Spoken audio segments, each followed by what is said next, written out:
नमस्कार, आप देख रहे हैं एसबी न्यूज लाइव।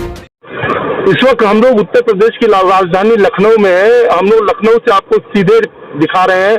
हमारे बीच जो है सुशांत पांडे जी हैं, जो अधिवक्ता हैं और भारतीय जनता पार्टी के कार्यकर्ता हैं, महासचिव भी रह चुके हैं मोदी ब्रिगेड में। आइए उनसे हम बात करेंगे कोविड महामारी को लेकर राज्य सरकार की जो नीति बनी है और राज्य सरकार जिस प्रकार से पूरे राज्य में चाहे मुर्दे हो, चाहे जो है कब्रिस्तान में मुर्दों को दफनाने का हो, नदियां जो है नदियों में जिस तरह से मुर्दे बह रहे हैं और कब्रिस्तान में जो है खोदने के लिए जगह नहीं है, मशीनों से खुदाई हो रही है। ऐसे में राज्य सरकार की काफी बहुत बड़ा उत्तरदायित्व है। आइए हमारे बीच सुशांत पांडे जी है, इनसे पूछा जाए कि इनकी प्रतिक्रिया तमाम इन चीजों को लेकर क्या है। सुशांत पांडे जी, जिस तरह से जो है नदियों में लाशें बह रही हैं, ऐसे में प्रशासन और सरकार से आपको क्या लग रहा है कि सरकार की क्या भूमिका होनी चाहिए? देखिए, कहावत कही गई है, कुछ लोगों ने अपनों को लूटा, गैरों में कहा दम था, अपनी तो कश्ती डूबी जहाँ पानी कम था। जनता ने जिस जनादेश से उत्तर प्रदेश की सरकार को लाया और मोदी जी को लाया, आज ये विफल होते हुए दिखलाई दे रहे हैं। सबसे बड़ा कारण क्या है? क्योंकि इन्होंने अपनी सत्ता कायम करने के लिए बंगाल में चुनाव कराया, पंचायत चुनाव कराया, लेकिन जो चिकित्सा व्यवस्था जो एकदम से ध्वस्त हो गई थी उस पर ध्यान नहीं दिया। महामारी का सबसे बड़ा कारण आपको हम बताएं, आपके चैनल के माध्यम से बताना चाहते हैं। जब ये महामारी का दौर हुआ तो इन्होंने इस पर ध्यान नहीं दिया, अपनी राजनीतिक और रोटियां चमकाने का काम किया।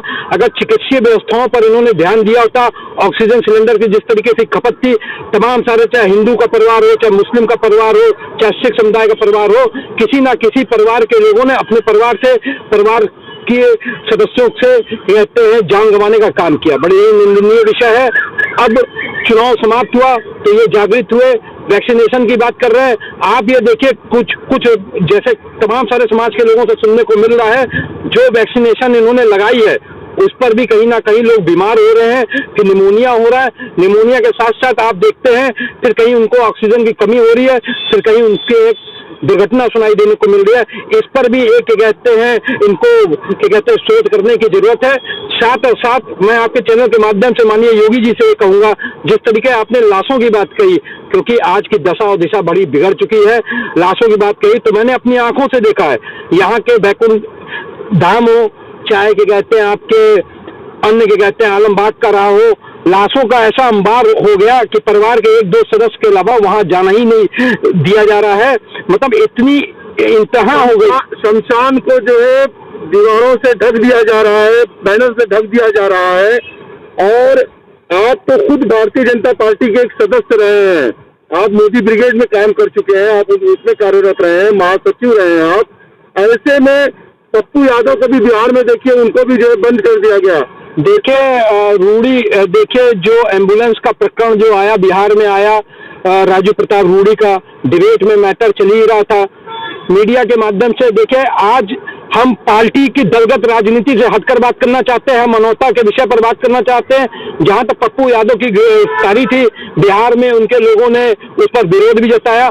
जहां तक एम्बुलेंस की बात थी, इन एम्बुलेंस को अगर नीतीश कुमार ने और राजू प्रताप रूडी जी ने अगर इनको समय से वहां से निकाल करके जिस जगह इन्होंने कवर से ढक कर रखा था, एम्बुलेंस को अगर चलाने का काम किया था, तो जो मौतें वहां पर बिहार में हो रही थी उसका कहीं ना कहीं आंकड़ा कम होता। एम्बुलेंस की इन्हीं एम्बुलेंस से लोगों को सहायता मिलती, अन्य प्रदेशों में भी मरीजों को सहायता करने का काम करती।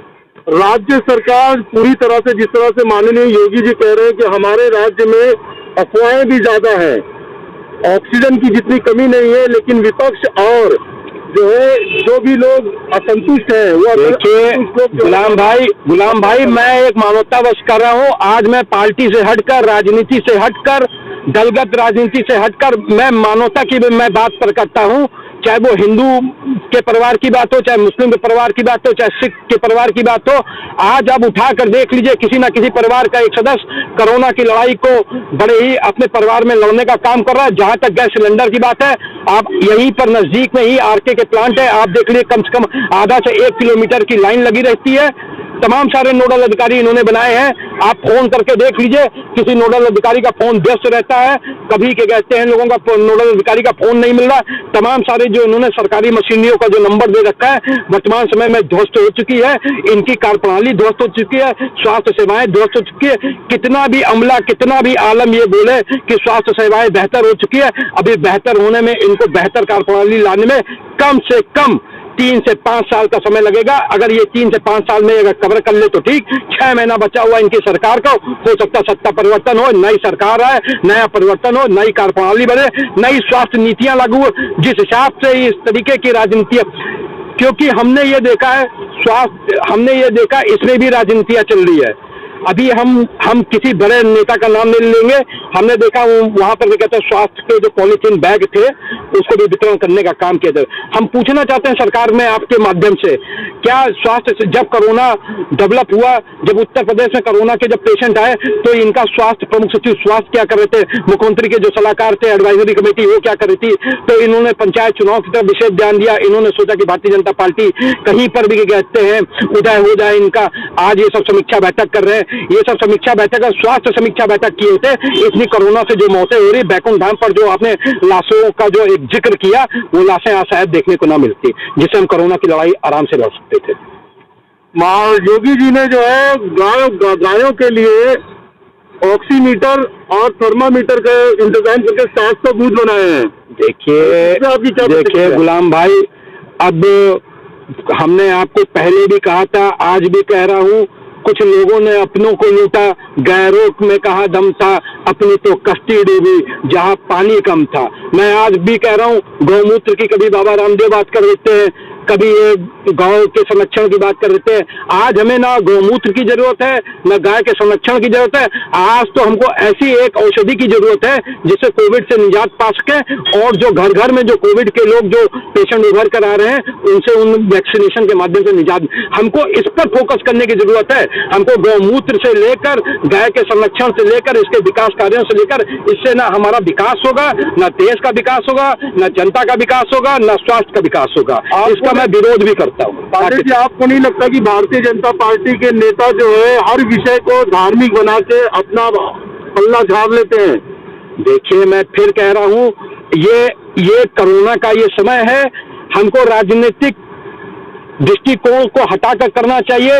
सभी लोग परिवार के सदस्य हैं। ये देश, ये उत्तर प्रदेश हिंदू, मुस्लिम, सिख, ईसाई सभी का ये देश है। हमें इस समय राजनीतिक दृष्टिकोण को छोड़कर, राजनीतिक बंटवारे को छोड़ करके आपस में मिलकर एक नई रणनीति, स्ट्रेटेजी तैयार करना चाहिए, जिससे हम किस तरीके से कोरोना में भविष्य में आगे लड़ाई लड़ सके, क्योंकि तीसरी लेयर का भी कहर आपके वहां देखने को मिल रहा है जो बहुत ही घातक है। हाई कोर्ट जो है माननीय मुख्यमंत्री को और राज्य सरकार को लगातार दिशा निर्देश दे रही है, परंतु ये हाईकोर्ट के निर्णय के खिलाफ सुप्रीम कोर्ट में बिल्कुल। ऐसे में आपको क्या लगता है कि स्वास्थ्य? देखिए गुलाम भाई, हमने एक पेपर, एक प्रिंट मीडिया का एक मैंने वो देखा, पढ़ा, संस्करण पढ़ा, और खुद भी मैं एक यहाँ पर अधिवक्ता हूँ, तो मैं बता दूं, जिस तरीके से सुप्रीम कोर्ट ने इनको गाइडलाइंस दिया कि स्वास्थ्य व्यवस्थाओं को सुचारू कीजिए, और उसने एक कमेटी सुप्रीम कोर्ट ने बनाई, सबसे महत्वपूर्ण निर्णय लिया, क्योंकि कोविड की कमेटी बनाना, कहीं ना कहीं आप विफल थे, उत्तर प्रदेश में भी विफल थे, केंद्र में विफल थे। सर्वोच्च पालिका ने जो एक निर्णय लिया वो स्वागत योग्य है, जनता के लिए भी सुयोग्य है, और आने वाले समय के लिए भी कहते हैं जो जान माल की रक्षा के लिए भी दृष्टिगत रूप से प्रखंड है। और भविष्य में मैं ये कहूंगा कि आप न्यायपालिका पर अंकुश लगाने का काम मत कीजिए, क्योंकि हमने किसी प्रिंट मीडिया के माध्यम से पढ़ा, बड़ा ही गंभीर विषय है। अगर आप उसको रोकने की बात करते हैं तो इसका, क्योंकि सर्वोच्च पालिका न्यायपालिका से भी अगर जनता का विश्वास उठ जाएगा तो जनता कहां जाएगी, ये बड़ा गंभीर विषय है, और सरकार को इस पर सोचना चाहिए, केंद्र और राज्य सरकार दोनों को सोचना चाहिए इस पर। धन्यवाद पंडित जी। हमारी और अधिक खबरें देखने के लिए हमारे YouTube चैनल को अभी सब्सक्राइब करें और बेल आइकन जरूर दबाएं। सच का जज्बा लिए आगे बढ़ते हैं हम।